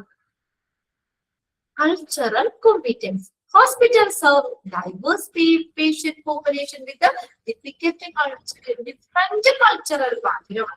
ഹോസ്പിറ്റലിൽ പല വൈവിധ്യമാർന്ന ആളുകളെയാണ് കൈകാര്യം ചെയ്യുന്നത്. ഇപ്പൊ എല്ലാവരും ഒരേ സ്വഭാവമുള്ള പേഷ്യൻസ് ആണ് വരുന്നവരൊക്കെ. വ്യത്യസ്ത സാംസ്കാരിക പശ്ചാത്തലമുള്ള, പല ബാക്ക്ഗ്രൗണ്ടുള്ള പേഷ്യൻസിനെയാണ്, പല കൾച്ചറൽ ബാക്ക്ഗ്രൗണ്ടുള്ള പേഷ്യൻസിനെയാണ് അവിടെ കൈകാര്യം ചെയ്യുന്നത്. അതായത് ആളുകൾ പലതരത്തിലായിരിക്കും. ഡൈവേഴ്സ് എന്ന് പറഞ്ഞാൽ വൈവിധ്യമാർന്ന. അപ്പൊ നോക്കിയ, അപ്പൊ അങ്ങനെ എന്താ പറഞ്ഞേക്കുന്നത്, non-clinical staff should possess cultural competence, understanding and respecting various cultural practices, belief, അവരുടെ എന്താണ് belief, വിശ്വാസങ്ങൾ, and values to give inclusive and patient-centered care. അപ്പൊ അവരുടെ മൂല്യങ്ങളെയൊക്കെ ഉൾക്കൊള്ളുന്ന, അവരുടെ വിശ്വാസങ്ങളെ ഉൾക്കൊള്ളുന്ന, പലതരത്തിലുള്ള സാംസ്കാരികമായിട്ടുള്ള കാര്യങ്ങളെ ഒക്കെ ഉൾക്കൊള്ളുന്ന ഒരു ദേശീയമായിട്ടുള്ള കേന്ദ്രീകൃതമായിട്ടുള്ള പരിചരണം ഹോസ്പിറ്റല് കൊടുക്കണം. ഹോസ്പിറ്റലില് നോൺ ക്ലിനിക്കൽ സ്റ്റാഫ് നൽകണം. അവരുടെ ആചാരങ്ങളെ, വിശ്വാസങ്ങളെ, മൂല്യങ്ങളെ ഇതൊക്കെ മനസ്സിലാക്കുന്ന രീതിയിലുള്ള നല്ലൊരു patient centred care. Patient centred എന്ന് പറഞ്ഞാൽ എന്താ, രോഗിയെ കേന്ദ്രീകരിച്ചിട്ടുള്ളത്. ആർക്കാ ഇമ്പോർട്ടൻസ് കൊടുക്കുന്ന പേഷ്യൻസ്. നമ്മൾ ഫ്രണ്ട് ഓഫീസിൽ പഠിച്ചതാണ് അല്ലെ, വരുന്ന പേഷ്യൻസ് ആണ് ഹോസ്പിറ്റലിലെ കസ്റ്റമർ എന്ന് പറയുന്ന പേഷ്യൻസ് ആണ്. അപ്പൊ അവരെ പേഷ്യന്റ് സെന്റേർഡ് ആണ്, പേഷ്യന്റിന് തന്നെയാണ് അവിടെ ഫോക്കസ് ചെയ്യേണ്ടത്. പേഷ്യൻസ് ഇല്ലെങ്കിൽ പിന്നെ ഹോസ്പിറ്റലിൽ ഇല്ല. അപ്പൊ എല്ലാം ഉൾക്കൊള്ളുന്ന, എല്ലാ മൂല്യങ്ങളും എല്ലാത്തിനെയും ഉൾക്കൊള്ളുന്ന എന്താണ് ഒരു പേഷ്യന്റ് സെന്റേർഡ് കെയർ ഹോസ്പിറ്റലിൽ നൽകണം. കോമ്പീറ്റൻസ് എന്ന് പറഞ്ഞ കഴിവ് എന്നാണ് കേട്ടോ, കഴിവ്. ഇൻക്ലൂസീവ് എന്ന് പറഞ്ഞാൽ ഉൾക്കൊള്ളുന്ന. സാംസ്കാരിക കഴിവ്, പലതരത്തിലുള്ള കൾച്ചറൽ സാംസ്കാരിക മൂല്യങ്ങളെ, അവരുടെ വിശ്വാസങ്ങളെ അവരുടെ ആചാരങ്ങളെ ഒക്കെ എന്ത് ചെയ്യണം, അതിനെയൊക്കെ ഉൾക്കൊള്ളുക. ഞാൻ പറഞ്ഞു പല തരത്തിലുള്ള ആളുകളാണ്. അപ്പൊ ഓരോരുത്തർക്കും അവരുടെ ആ ഒരു കൾച്ചർ ഉണ്ടല്ലോ, അതിനെ ഉൾക്കൊണ്ട് ഒരു നല്ലൊരു പേഷ്യന്റ് സെന്റേർഡ് സർവീസ് ഹോസ്പിറ്റല് കൊടുക്കണം. അതായത് നോൺ ക്ലിനിക്കൽ സ്റ്റാഫ്സ് കൊടുക്കണം. നമ്മൾ പറയില്ലേ ഓരോരുത്തരുടെ തരത്തിനനുസരിച്ച് പെരുമാറണമെന്ന് അല്ലെ. വരുന്ന പേഷ്യൻസ് ഒക്കെ പല രീതിയിലുള്ളതാ. അപ്പൊ ഏത് പേഷ്യന്റ് ആണോ നമ്മുടെ മുന്നിൽ വരുന്നത് അവരുടെ ആ കൾച്ചർ അനുസരിച്ച് അല്ലെങ്കിൽ അവരുടെ രീതിക്ക് അനുസരിച്ച് നമ്മൾ അവരോട് പെരുമാറണം. ചിലരൊക്കെ ഹൈ സ്റ്റാൻഡേർഡ് ആണ്, അപ്പൊ ആ രീതിയിൽ നമ്മൾ പെരുമാറണം. താഴെ ഒരു ആളുകൾ ചിലപ്പോൾ അത്രത്തോളം എഡ്യൂക്കേറ്റഡ് ആവണമെന്നില്ല. അപ്പൊ സംസാരത്തിന് കാര്യങ്ങളൊക്കെ ചിലപ്പോൾ ഒരിച്ച് ഇതൊക്കെ കാണിക്കുക, ദേഷ്യം മറ്റുള്ള. അപ്പൊ നമ്മളെന്താ അവരോട് നമ്മൾ കുറച്ചുകൂടി ഒരു നല്ല രീതിയിൽ തന്നെ അവരെ ഡീൽ ചെയ്യണം. അതാണ് അവർക്കുടെ മൂല്യങ്ങളും വികാരങ്ങളും അവർക്കുടെ വിശ്വാസങ്ങള് കൾച്ചർ ഇതെല്ലാം ഉൾക്കൊണ്ട് ഒരു നല്ലൊരു ഇതെല്ലാം ഇൻക്ലൂസീവ് ആയിട്ട് ഉൾക്കൊള്ളുന്ന ഒരു പേഷ്യന്റ് സെന്റേർഡ് കെയർ തന്നെ കൊടുക്കണം. ക്ലിയർ അല്ലേ? അത്രയും പോയിന്റ്സ് ആണ് അതിനകത്ത് വരുന്നത്. അപ്പൊ എല്ലാവരും ഇങ്ങനെ ഒരു പോസ്റ്റ് നിങ്ങൾക്ക് പഠിത്തമൊക്കെ കഴിഞ്ഞ് ജോലിക്ക് കയറുമ്പോൾ ഇങ്ങനെ ഒരു പോസ്റ്റിലേക്കാണ് നിങ്ങൾ ഇരിക്കുന്നതെങ്കിൽ ഈ കാര്യങ്ങളെല്ലാം നമ്മുടെ മനസ്സിലൂടെ വരണം. നല്ലൊരു കമ്മ്യൂണിക്കേഷൻ സ്കില്ല് വേണം, നല്ലൊരു കസ്റ്റമർ സർവീസ് സ്കില്ല് വേണം. പേഷ്യൻസിനെ നമ്മുടെ കസ്റ്റമർ ആരാ? പേഷ്യൻസ് ആണ്. അപ്പൊ അവര് നല്ല രീതിയിലൊക്കെ ഡീൽ ചെയ്തോളൂ കേട്ടോ. പിന്നെ എല്ലാവരെയും ഓർഗനൈസ് ചെയ്യാനുള്ള കഴിവ് വേണം. പിന്നെ അതുകൂടാതെ കമ്പ്യൂട്ടർ ടെക്നോളജി സ്കില്ല് വേണം. പിന്നെ എന്തെങ്കിലും പ്രശ്നങ്ങൾ ഉണ്ടെങ്കിൽ അതിനെ സോൾവ് ചെയ്യാനുള്ള ഒരു കഴിവ് വേണം. പിന്നെ പേഷ്യൻസിന്റെ വിവരങ്ങൾ ഇൻഫർമേഷൻസ് ഒരു രഹസ്യാത്മകത വേണം. ധാർമ്മികമായിട്ടുള്ള ഒരു രഹസ്യാത്മകത സൂക്ഷിക്കണം. പിന്നെ ഇതൊരു ടീം വർക്കാണ്. എല്ലാത്തിന്റെയും ഒരു സഹകരണം വേണം. എല്ലാ ഡിപ്പാർട്ട്മെന്റും സ്റ്റാഫ് മെമ്പേഴ്സും ഒക്കെ തമ്മിൽ നല്ലൊരു കണക്ഷൻ ഇത് വേണം. പിന്നെ അഡാപ്റ്റബിലിറ്റി, എല്ലാത്തിനോടും പൊരുത്തപ്പെട്ടു പോകാനുള്ള അഡ്ജസ്റ്റ് ചെയ്യാനുള്ള ഒരു കഴിവ് വേണം. പിന്നെ പേഷ്യൻസ് എല്ലാവരോടും ഒരു എമ്പതി സഹാനുഭൂതിയോടും അനുകമ്പയോടും കൂടി വേണം പെരുമാറാൻ. പിന്നെ കൾച്ചറൽ കോമ്പിറ്റൻസ് ഈ നമുക്കൊരു കൾച്ചർ ഒരു സംസ്കാരം വരുന്ന പേഷ്യൻസ് പലതരത്തിലുള്ളവരാ. അപ്പൊ അവരുടെ കൾച്ചർ കോമ്പിറ്റൻസ് എന്ന് പറഞ്ഞാൽ കഴിവെന്നാണ്.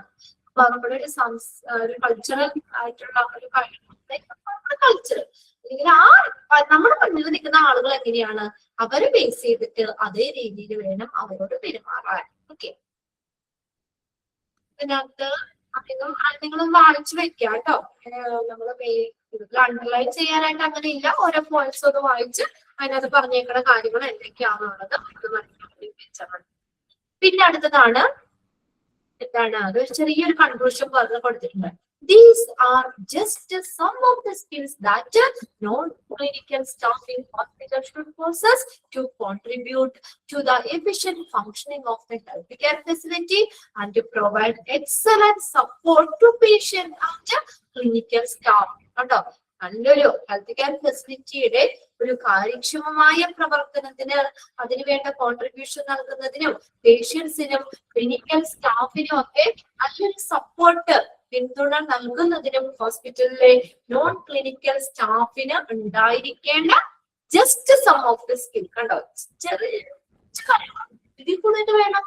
കണ്ടോ, ജസ്റ്റ് കുറച്ച് 10 മാത്രമേ എടുത്തു പറഞ്ഞിട്ടുള്ളൂ അവിടെ. Just some of the skill. ഈ നോൺ ക്ലിനിക്കൽ സ്റ്റാഫിന് ഉണ്ടായിരിക്കേണ്ട ചില കഴിവുകൾ മാത്രമാണ് ഈ കൊടുത്തേക്കണം. ഓക്കെ, ഇത്ര എന്തായാലും വേണം. അതാണ് ആ 10 ഇമ്പോർട്ടന്റ് ആയിട്ടുള്ളത് എടുത്തു പറഞ്ഞിരിക്കുന്നത്. എന്തിനു വേണ്ടിയിട്ടാണ് ഇതിനു വേണ്ടിയിട്ട് ഈ സ്കില്ല് വേണമെന്ന് പറഞ്ഞാൽ നമ്മൾ ഒരു നല്ലൊരു ഹെൽത്ത് കെയർ ഫെസിലിറ്റിയുടെ നല്ലൊരു പ്രവർത്തനത്തിന് എഫിഷ്യന്റ് ആയിട്ടുള്ള പ്രവർത്തനത്തിന് സംഭാവന നൽകാൻ അല്ലെ. എന്നാലും ഇങ്ങനെയൊക്കെ നല്ല രീതിയിൽ മാനേജ് ചെയ്താലല്ലേ ഹോസ്പിറ്റല് നല്ല രീതിയിൽ പ്രവർത്തിക്കാൻ പറ്റുള്ളൂ അല്ലെ. ആ ഒരു നല്ലൊരു പ്രവർത്തനത്തിന് പിന്നെ and provide excellent support to patients and clinical staff. പേഷ്യൻസിന് ക്ലിനിക്കൽ സ്റ്റാഫിന് നല്ലൊരു മികവുറ്റ ഒരു സപ്പോർട്ട് അത് പ്രൊവൈഡ് ചെയ്യുന്നതിനും ഈ നോൺ ക്ലിനിക്കൽ സ്റ്റാഫിന് ഉണ്ടായിരിക്കേണ്ട ചില കഴിവുകളാണ് ഈ പറഞ്ഞേക്കുന്നത്. ക്ലിയർ ആണോ നോക്കി എല്ലാവരും ഒന്ന്. ആ ഒരു ചാപ്റ്റർ കൂടിയും കഴിഞ്ഞു.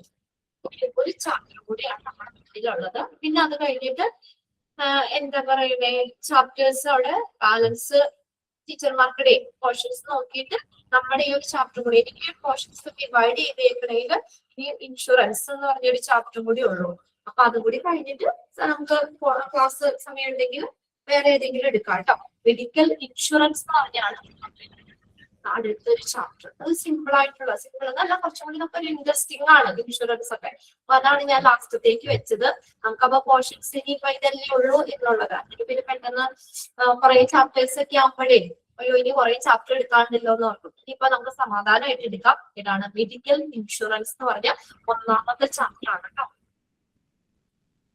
ആ ഒരു ചാപ്റ്ററും കൂടിയാണ് നമുക്കുള്ളത്, മെഡിക്കൽ ഇൻഷുറൻസ്. ഇത് ഓക്കെ അല്ലേ? റെസ്പോൺസിബിലിറ്റി ഓക്കെ അല്ലേ? നോൺ ക്ലിനിക്കൽ സ്റ്റാഫിന് വേണ്ട 10 റെസ്പോൺസിബിലിറ്റീസ് ആണ് പറഞ്ഞേക്കണം. അവിടെ അവർക്ക് വേണ്ട റെസ്പോൺസിബിലിറ്റി അല്ല, സ്കില്ല്, അവർക്ക് വേണ്ട കഴിവുകളാണ് പറഞ്ഞേക്കുന്നത് കേട്ടോ. അപ്പൊ ഒരു നോൺ ക്ലിനിക്കൽ സ്റ്റാഫ് ആ ഒരു പൊസിഷനിൽ ഇരിക്കുന്നവർക്ക് എന്തായാലും ഇത്രയും സ്കിൽസ് വേണം. ഇത് കുറച്ച് കഴിവുകൾ മാത്രം പറഞ്ഞേക്കണെന്ന് ലാസ്റ്റ് പാരഗ്രാഫിൽ പറയുന്നുണ്ട്. എന്തിനു വേണ്ടിയിട്ട്?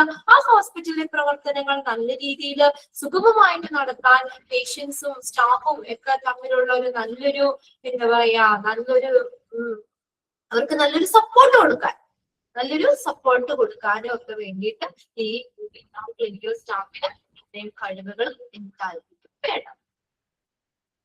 ഓക്കെ, വായിച്ചു നോക്കണം ഇനി അതൊന്ന്.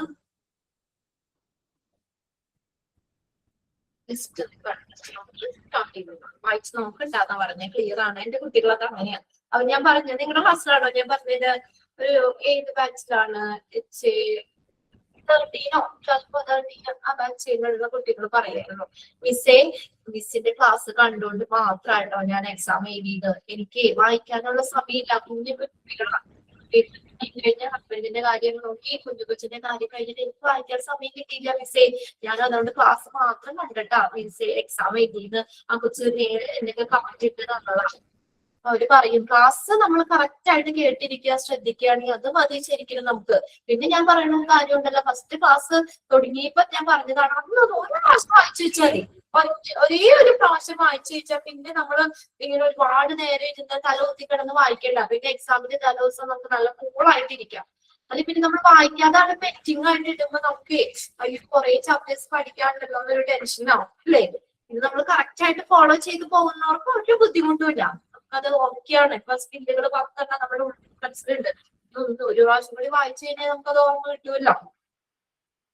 ഇനി ഒരു ചാപ്റ്റർ, നമുക്ക് ഒന്നാമത്തെ ചാപ്റ്റർ മെഡിക്കൽ ഇൻഷുറൻസ്.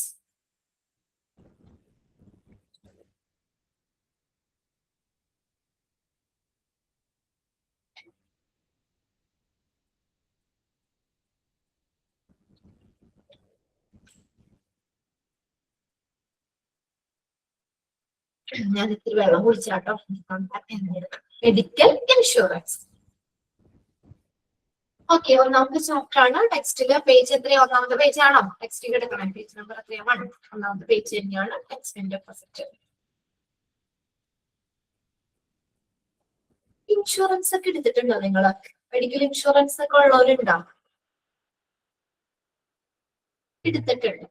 ജോഷി എടുത്തിട്ടുണ്ട്, ആദിത്യ, ക്രിസ്റ്റിനോള്, അന്ന, എടുത്തിട്ടുണ്ട്. Okay, Shirley, Athira, Sajith, okay, കുറെ പേരുകൾ ആളുകൾ. ഹെൽത്ത് ഇൻഷുറൻസ്, മെഡിക്കൽ ഇൻഷുറൻസ് എടുത്ത് സവിത, ഓക്കെ, സവിത എടുത്തിട്ടുണ്ട്. കുറെ പേരൊക്കെ ഇൻഷുറൻസ് എടുത്തിട്ടുണ്ട്. ഓക്കെ, എന്തായാലും ഇന്നത്തെ കാലത്ത് നമ്മൾ എന്താ പറയാ, ഒരു ഇൻഷുറൻസ് എടുക്കുക എന്നുള്ളത് വലിയൊരു ഇതാണ് അല്ലെ? നമുക്ക് അറിയാൻ പറ്റൂല എപ്പോഴാണ് എടുത്തിട്ടുണ്ട്, എപ്പോഴാണ് നമുക്ക് എന്താണ് സംഭവിക്കുക എന്നുള്ളതൊന്നും പറയാൻ പറ്റില്ല.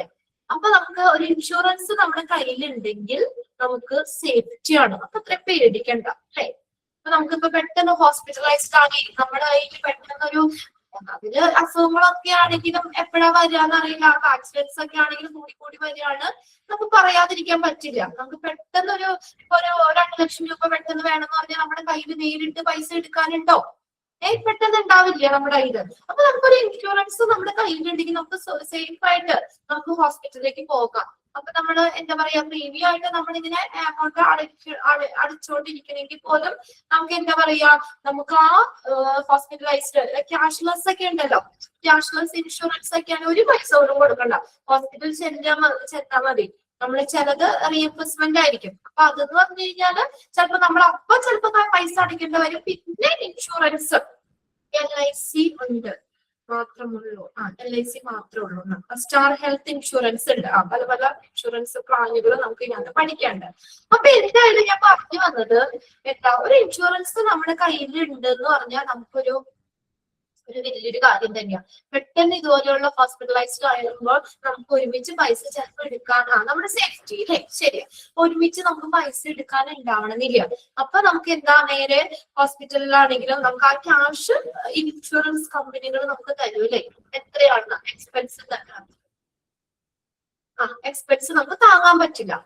കൃഷ്ണേന്ദു അടുത്തേക്കാണ് പെട്ടെന്ന് ഒരു സർജറി ഒക്കെ വരുമ്പോഴത്തേക്കും തന്നെയാവല്ലേ 1,00,000 ചില്ലാൻ രൂപ. ഇപ്പോ ഞാൻ നിങ്ങളുടെ ക്ലാസ്സിലാണ് പറഞ്ഞത്, എന്റെ അച്ഛനെ എന്താണ് ചെറിയൊരു സ്ട്രോക്ക് ആയിട്ട് പെട്ടെന്ന് മരുന്ന് കഴിച്ചുകൊണ്ടിരിക്കുന്നതായിരുന്നു. എങ്കിലും ചെക്കപ്പിന് ചെന്നതാണ്. അപ്പൊ ജസ്റ്റ് ഡോക്ടർ പറഞ്ഞു ഒന്ന് ആൻജിയോഗ്രാം ചെയ്ത് നോക്കാന്ന് പറഞ്ഞു. അപ്പൊ അച്ഛനെയും കൊണ്ട് ഞാനും അമ്മയും അച്ഛനും ഉണ്ടായിരുന്നു. ഞങ്ങൾ ചെന്നു, ആൻജിയോഗ്രാം ചെയ്തു. അപ്പൊ ഡോക്ടർ പറഞ്ഞു നോക്കട്ടെ, ചിലപ്പോ ആൻജിയോപ്ലാസ്റ്റി ചെയ്യേണ്ടി വരും എന്ന് പറഞ്ഞു. ആൻജിയോഗ്രാമിൽ ഒരു ചെറിയൊരു പ്രോട്ടീൻ പോലെ കണ്ടു. ഇല്ല, പറഞ്ഞില്ല എന്നാണോ? നിങ്ങളുടെ ബാച്ചിലായിരിക്കില്ല. ഞാൻ 19 നോക്കുന്നത്. ഞാൻ ഹോസ്പിറ്റലിൽ നിന്ന് നേരെ വന്നേ. അപ്പൊ ആ പിള്ളേരോട് അങ്ങനെ പറഞ്ഞതാ. നമ്മൾ വേറെ വിശേഷങ്ങളൊന്നും ഷെയർ ചെയ്യണല്ലോ. അപ്പൊ ഞാൻ പറഞ്ഞു വന്നത് ഇത്രേ ഉള്ളൂ. അപ്പൊ എന്ന് പറഞ്ഞു കഴിഞ്ഞാല് പെട്ടെന്ന് പറഞ്ഞു ഡോക്ടറെ നമുക്ക് ആൻജിയോഗ്രാം ചെയ്യണം എന്ന് പറഞ്ഞു. അപ്പൊ അത് കരുതിക്കൊണ്ടാണ് നമ്മൾ പോയത്. ആൻജിയോഗ്രാം ചെയ്യാനുള്ള ക്യാഷ് ഒക്കെ റെഡിയാക്കിക്കൊണ്ടാണ് പോയത്. അത് കഴിഞ്ഞപ്പോ ഡോക്ടർ പറഞ്ഞു ചെറിയൊരു ബ്ലോക്ക് ഉണ്ട്. അപ്പൊ അതുകൊണ്ട് ചിലപ്പോ നോക്കട്ടെ, അത് സക്ക് ചെയ്തെടുക്കാൻ പറ്റുവാണെങ്കിൽ ഓക്കെ, അങ്ങനെ ചെയ്യാം. അല്ലെങ്കിൽ നമുക്ക് ആൻജിയോപ്ലാസ്റ്റി ഉടനെ ചെയ്യേണ്ടി വരും. 1,00,000 എത്രയാണ്, 23,000 രൂപയോ അങ്ങനെയൊക്കെയാണ് കേട്ടോ. 1,00,000 സംതിങ് ആവുമെന്ന് പറഞ്ഞു. പെട്ടെന്ന് നമ്മുടെ കയ്യിൽ അത്രയും ക്യാഷ് പെട്ടെന്ന് എടുക്കാൻ എന്തായാലും ഇല്ല, അല്ലേ? പിന്നെ ബ്രദർ അച്ഛൻ്റെ അമ്മയുടെ പേരിൽ ഇൻഷുറൻസ് ഉണ്ടായിരുന്നു. അപ്പൊ എന്താ പറയാ, പെട്ടെന്ന് തന്നെ ആ ഇൻഷുറൻസ് കാര്യങ്ങൾ ഉള്ളത് കൊണ്ട് അതവിടെ ആ ഹോസ്പിറ്റലില് കുറച്ച് എക്സ്പാൻഷൻ കാര്യങ്ങളൊക്കെ ആയതുകൊണ്ട് ക്യാഷ്ലെസ് ഉണ്ടായിരുന്നില്ല. എങ്കിൽ പോലും നമ്മള് എന്താ പറയാ ഇൻവെസ്റ്റ്മെന്റ് ആയിരുന്നു. എന്നാലും നമുക്ക് കുറച്ച് കാര്യങ്ങളും അതിന്റെ പേപ്പർ കാര്യങ്ങളൊക്കെ ഇൻഷുറൻസ് കൊടുത്തു കഴിഞ്ഞാൽ നമുക്ക് ആ ക്യാഷിന് കിട്ടിക്കൊള്ളുമല്ലോ. നമുക്ക് പാർട്ടിക്ക് മേടിച്ചു കൊടുത്താൽ പോലും ഇൻഷുറൻസ് പൈസ കിട്ടുമ്പോൾ നമുക്ക് തിരിച്ചവിടെ കൊടുക്കാമല്ലോ അവർക്ക്. എന്തായാലും ഞാൻ പറഞ്ഞു വന്നത്, നമ്മുടെ കയ്യിൽ ഒരു ഇൻഷുറൻസ് ഉണ്ടെങ്കിൽ നമുക്ക് സേവ് ചെയ്യാം. ഇതിനകത്ത് നമ്മള് മെഡിക്കൽ ഇൻഷുറൻസ് കുറച്ച് ടേംസുകളാണ് ആദ്യം തന്നെ പറഞ്ഞേക്കുന്നത്. എന്തായാലും നമ്മളിത് പഠിക്കുമ്പോൾ നമുക്കിപ്പോ HRM നിങ്ങൾ പഠിച്ചില്ലേ? ചാപ്റ്റർ പഠിച്ചപ്പോൾ അവിടെ എംപ്ലോയർ, എംപ്ലോയി അങ്ങനെയൊക്കെയുള്ള കുറച്ച് വേർഡ്സുകൾ നമ്മൾ പഠിക്കും. അപ്പൊ ഈ ഒരു മെഡിക്കൽ ഇൻഷുറൻസ് എന്ന് പറഞ്ഞ ചാപ്റ്റർ പഠിക്കുമ്പോൾ ആദ്യം തന്നെ നമ്മൾ കുറച്ച് വേർഡ്സുകൾ ഇവിടെ നമ്മൾ ഫെമിലിയർ ആവണം. എന്നാലാണ് നമുക്കത് പിന്നീട് ആ വേർഡ് പറയുമ്പോൾ എന്താണെന്ന് മനസ്സിലാക്കാൻ പറ്റുള്ളൂ. ഞാൻ സ്റ്റാർട്ട് ചെയ്യാണ്. Health insurance. Health insurance means your medical expense caused by disease and accidents. എന്തെങ്കിലും രോഗങ്ങളോ ആക്സിഡൻസോ ഇതൊക്കെ കാരണം ഉണ്ടാകുന്ന മെഡിക്കൽ എക്സ്പെൻസ് മീറ്റ് ചെയ്യുന്നതാണ്, മീറ്റ് ചെയ്യുക എന്ന ഉദ്ദേശത്തോടു കൂടിയുള്ള ഒരു പദ്ധതിയാണ് ഇത് ഹെൽത്ത് ഇൻഷുറൻസ് എന്ന് പറയുന്നത്. നമുക്ക് ഉണ്ടാകുന്ന ചെലവുകള്, പെട്ടെന്ന് ഹോസ്പിറ്റലൈസ്ഡ് ആയി, നമുക്കൊരു രോഗം വന്നു, ആക്സിഡൻസ് സംഭവിച്ചു, ഹോസ്പിറ്റൽ ആകുമ്പോൾ നമുക്ക് ആ ഹോസ്പിറ്റലിൽ വരുന്ന മെഡിക്കൽ എക്സ്പെൻസ് ആര് നോക്കിക്കോളും? ആര് അഫോർഡ് ചെയ്തോളും? ഹെൽത്ത് ഇൻഷുറൻസ്, അല്ലെ? ഇൻഷുറൻസ് അത് അഫോർഡ് ചെയ്തോളും. അങ്ങനെ നമുക്ക് ഉണ്ടാകുന്ന രോഗം മൂലമോ ആക്സിഡൻസ് മൂലമോ ഉണ്ടാകുന്ന ചിലവുകള് മീറ്റ് ചെയ്യുക എന്ന ഉദ്ദേശത്തോടു കൂടിയുള്ള ഒരു പദ്ധതിയാണ് ഹെൽത്ത് ഇൻഷുറൻസ്. ഫസ്റ്റ് ലൈൻ തന്നെ അണ്ടർലൈൻ ചെയ്തത്. Dash means your medical expenses caused by disease and accidents. Health insurance. The insured is a person or business that gets compensated if the loss occur. ഇനി അവിടെ ഉള്ളൊരു പേരാണ് insured എന്ന് പറയുന്നത്. Insured എന്ന് പറഞ്ഞ ആരാ? ഇൻഷുർഡ് നോക്കിയാൽ is the person, ഒരു വ്യക്തിയാകാം or business, that get compensated, compensation കിട്ടുന്ന ആള്. If the loss occur, ഒരു നഷ്ടം സംഭവിച്ചിട്ട് നമുക്കൊരു നഷ്ടം വരുമ്പോൾ നമുക്ക് അതിന് നഷ്ടപരിഹാരം, അല്ലെ? ഒരു കോമ്പൻസേഷൻ കിട്ടുന്ന ആളാണ് ആര്? ഇൻഷുർഡ് എന്ന് പറയുന്നത്. ഇൻഷുർഡ്. നഷ്ടപരിഹാരം ലഭിക്കുന്ന വ്യക്തി. ഇപ്പൊ ഞാനൊരു ഇൻഷുറൻസ് എടുക്കുകയാണ്, സ്റ്റാർ ഹെൽത്ത് എന്ന് പറഞ്ഞ ഇൻഷുറൻസ് എടുക്കുക. എനിക്ക് പെട്ടെന്ന് ഒരു ആക്സിഡന്റ് അല്ലെങ്കിൽ ഒരു അപകടം വന്നു. എനിക്ക് ആര് തരും പൈസ? ആ കമ്പനി എനിക്ക് തരും. അപ്പൊ കോമ്പൻസേഷൻ കിട്ടുന്നത് ആർക്കാ കോമ്പൻസേഷൻ കിട്ടുന്നത്? എനിക്കല്ലേ കിട്ടുന്നത് അല്ലെ? എനിക്ക് ഇത്ര രൂപ, 1,00,000 രൂപ ബില്ലായി. ആ പൈസ, ആ കോമ്പൻസേഷൻ, അതിന്റെ കോമ്പൻസേഷൻ കിട്ടുന്ന ആളാണ് ഇൻഷുർഡ് എന്ന് പറയുന്നത്. നഷ്ടപരിഹാരം ലഭിക്കുന്ന വ്യക്തി നമുക്കാണ് അല്ലെ? അപ്പൊ നമ്മളാണ് ആര്? ഇൻഷുർഡ് എന്ന് പറയുന്നത്. അതൊന്ന് അണ്ടർലൈൻ ചെയ്തിട്ട് ഇങ്ങനെ തന്നെ ചോദിക്കൂട്ടോ. Dash is a person, a person or business that gets compensated. ഇത്ര ഓർത്ത് വെച്ചാൽ ആ കോമ്പൻസേഷൻ കിട്ടുന്ന വ്യക്തി ആരാണ്? ഇൻഷുർഡ് ആണ്. ഇനി ഇൻഷുറർ. ഇൻഷുറർ എന്ന് പറഞ്ഞ ആരാ? ആ വേർഡും അണ്ടർലൈൻ ചെയ്യുക കേട്ടോ. Insurer is the company. ആ നമുക്ക് കോമ്പൻസേഷൻ പൈസ തന്നെ കമ്പനിയില്ലേ, അതാണ് ഇൻഷുറർ എന്ന് പറയുന്നത്. Insurer is a company that agrees to pay the compensation.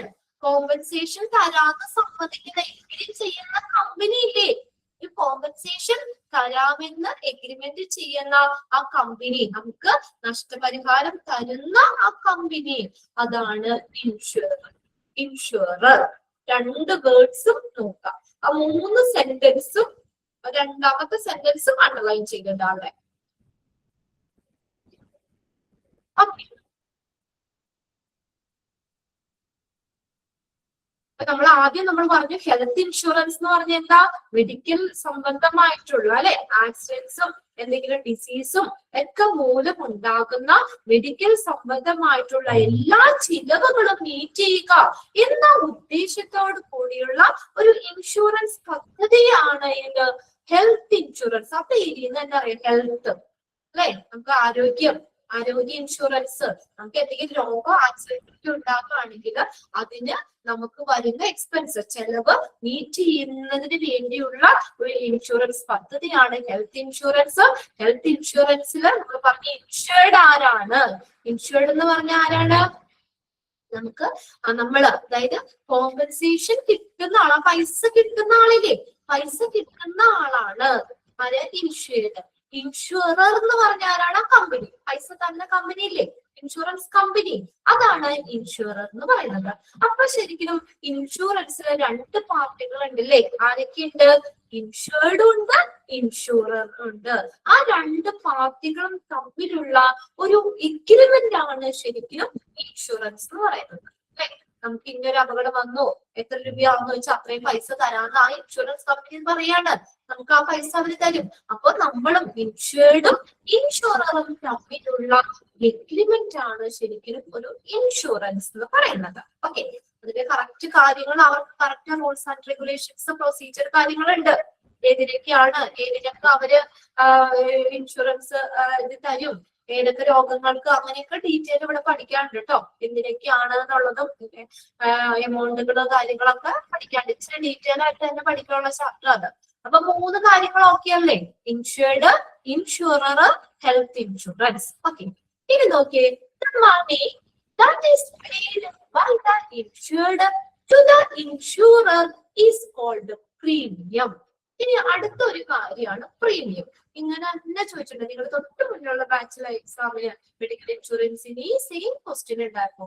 The money that is paid by the insured to the insurer is called dash the premium. എന്താ premium എന്ന് പറഞ്ഞാൽ?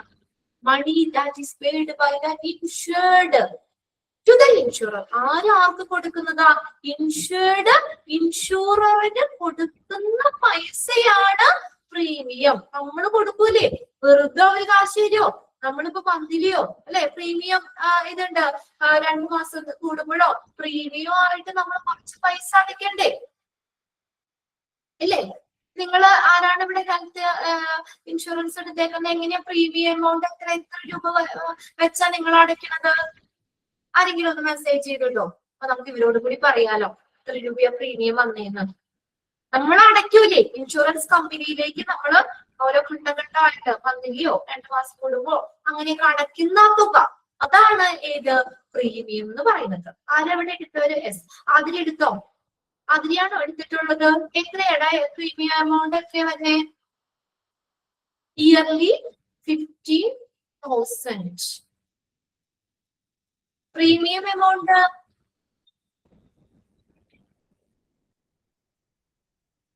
മന്ത്ലി, അതാ ഞാൻ ചോദിച്ചത്. മന്ത്ലി എത്ര അടയ്ക്കണം? 2,400 രൂപ അല്ലെ? മന്ത്ലി എത്രയാണ് ഞാൻ ചോദിച്ചത്? 2,400 രൂപയാണ് അടയ്ക്കേണ്ടത്. അതെന്താ? ആ അടയ്ക്കുന്ന പൈസ എന്താ? പ്രീമിയം ആണ്.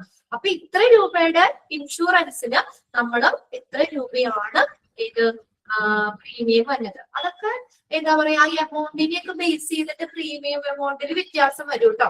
ഇവിടെ പറഞ്ഞേക്കുന്ന ആ കുട്ടി മന്ത്ലി 2,400 രൂപ വീതം അടയ്ക്കണം. ഏജിനൊക്കെ അനുസരിച്ചുണ്ട്. 60 വയസ്സ് കഴിഞ്ഞവർക്കൊക്കെ പ്രീമിയം എമൗണ്ട് ഒക്കെ കുറച്ച് മതി അല്ലെ?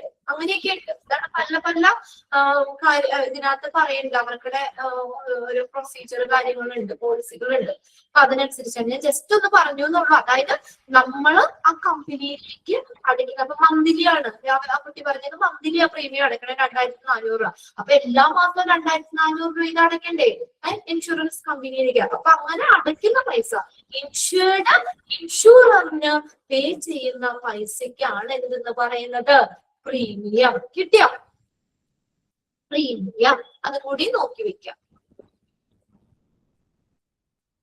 ഹെൽത്ത് ഇൻഷുറൻസ് പ്രീമിയം, അതിനെയാണ് പ്രീമിയം എന്ന് പറയുന്നത്. നമ്മൾ അടച്ചുകൊണ്ടിരിക്കുന്നത് മന്ത്ലി അടയ്ക്കേണ്ട ഇത്ര രൂപയുടെ ഇപ്പൊ ഒരു എന്താ പറയാ, ഒരു 50,000 രൂപ അല്ലെങ്കിൽ അത് ആ പോളിസിനെ ബേസ് ചെയ്തിരിക്കും. എത്ര രൂപയുടെ ഇൻഷുറൻസ് ആണ് എടുക്കണേന്ന് വെച്ചാൽ അതിനനുസരിച്ചുള്ള പ്രീമിയം വ്യത്യാസം വരും. എന്നാൽ നമ്മൾ ആ കമ്പനിയിലേക്ക് അടയ്ക്കുന്നത് ഇൻഷുററിന് അടയ്ക്കുന്ന പൈസയാണ് പ്രീമിയം.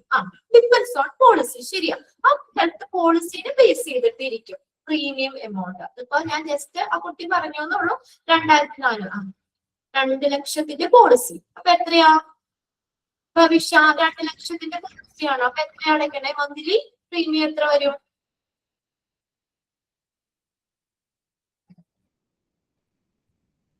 2,400. 2,400. ശരി. 2,400. അതൊക്കെ ഏത് ഇതാന്ന് വെച്ചാ ഏത് ഇൻഷുറൻസ് ആയിരുന്നു? ഏത് ഇൻഷുറൻസാ? സ്റ്റാർ ഹെൽത്ത് ആണോ? 5 lakhന്റെ ആണ്. എന്തായാലും നിങ്ങൾക്ക് കാര്യം മനസ്സിലായല്ലോ. വെറുതെ എന്താ വെച്ചാൽ വെറുതെ ആരും പൈസ തരുമില്ല നമുക്ക്. നമ്മളൊരു അക്കൗണ്ട് കൊടുക്കണം അവിടെ. മന്ത്ലി ഇത്ര രൂപ വീതം, ഇത്ര ലക്ഷത്തിന്റെ പോളിസിക്ക് ഇത്ര രൂപ പ്രീമിയം ഉണ്ട്. അത് ഏത് നമ്മൾ ഹെൽത്ത് ഇൻഷുറൻസ് ഒക്കെ നോക്കിയിട്ടാണ് അതിന്റെ പ്രീമിയം എമൗണ്ട് പറയുന്നത്. ഓക്കെ. പിന്നെ ക്രിസ്റ്റിനോള് 15,000 സംതിങ് പ്രീമിയം വരുന്നത് അല്ലെ? അത് ആ ഇതിന് നോക്കിയിട്ടാണ് കേട്ടോ. നമ്മൾ കൊടുക്കുന്ന പൈസ ആ കമ്പനിയിലേക്ക് നമ്മൾ മന്ത്ലി ഒക്കെ ഇത്ര രൂപ ആ പോളിസിന് ബേസ് ചെയ്തിട്ടായിരിക്കും. അത് ഓരോന്നിനും എന്താ വ്യത്യാസം ഉണ്ടായിരിക്കും. അതാണ് ആ പോളിസിനെ ബേസ് ചെയ്തിട്ട് നമ്മൾ മന്ത്ലി ആ കമ്പനിയിലേക്ക്, ഇൻഷുറൻസ് കമ്പനിയിലേക്ക് നമ്മൾ അടയ്ക്കുന്ന പൈസക്കാണ് ഏതെന്ന് പറയുന്നത്? പ്രീമിയം എന്ന് പറയുന്നത്. അത്രയും ഓക്കെയാണോ? പിന്നെ അത് നമ്മൾ ഹെൽത്ത് ഇൻഷുറൻസ് എന്താന്ന് പറഞ്ഞു, ഇൻഷുർഡ് ആരാന്ന് പറഞ്ഞു, ഇൻഷുറർ ആരാന്ന് പറഞ്ഞു, പിന്നെ എന്താണ് പ്രീമിയം എന്താന്ന് പറഞ്ഞു. ഇത്രയും കാര്യങ്ങൾ ഒന്ന് നോക്കി വെക്കാം കേട്ടോ. ബാക്കിയിട്ട് നമുക്ക് അടുത്ത ക്ലാസ്സിൽ നോക്കാം. ലിസ്റ്റ് ഞാനൊന്ന് സ്റ്റാർട്ട് ചെയ്യുന്നു. ഓക്കെ, നോക്കാം കേട്ടോ. അടുത്ത ക്ലാസ്സിലേക്ക്. ബൈ. നെക്സ്റ്റ് ക്ലാസ്സിൽ കാണാം. Okay, thank you.